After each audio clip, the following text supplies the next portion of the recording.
கர்த்தருடைய பரிசுத்தநாமத்துக்கு மகிமை உண்டாவதாக.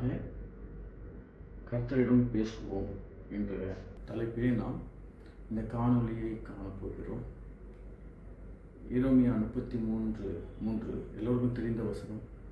நீ நோக்கி கூப்பிடு, அப்பொழுது நான் உனக்கு உத்தரவு கொடுத்து நீ அறியாததும் உனக்கு எட்டாததுமான பெரிய காரியங்களை உனக்கு அறிவிப்பேன். நாம் கிறிஸ்தவர்களாக இருக்கிறோம்.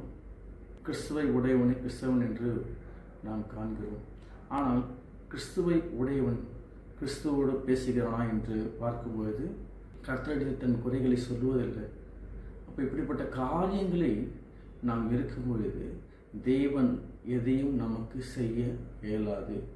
அண்ணாவுடைய வாழ்க்கையை பார்க்கும்போது அண்ணால் அநேக நாட்கள் துக்கித்து கொண்டிருந்தார், வருந்தி கொண்டிருந்தார்.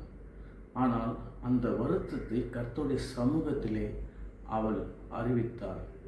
சர்வ வல்லமையுள்ள கர்த்தாவே என்று தேவனை கூப்பிட்டு, ஆண்டவரே என்னை நினைவு கூறுங்க, என்னை நோக்கி பாருங்க. அவ்விதமாக அந்த மகள் கூறிய பொழுது தேவன் அவளுக்கு ஒரு ஆண் பிள்ளையை கொடுக்க அவர் வல்லவராக இருந்தது போல இந்நாளிலும் சரி, தேவனை நோக்கி பார்க்காத நாம் தேவனை நோக்கி பார்த்தோமானால் நாம் பிரகாசமடைவோம். நம்முடைய துக்கங்கள் சந்தோஷமாய் மாறும். அந்நாளின் துக்கம் சந்தோஷமாய் மாறினது, களிப்பாய் மாறினது போல இந்நாளிலும் நம்முடைய துக்கங்களும் மாற வேண்டும் என்றால் தேவனை நோக்கி கூப்பிடுங்க.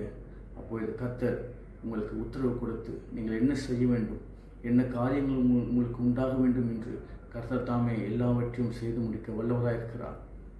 கர்த்தர் தாமே உங்களை ஆசீர்வதிப்பாராக. ஆமென்.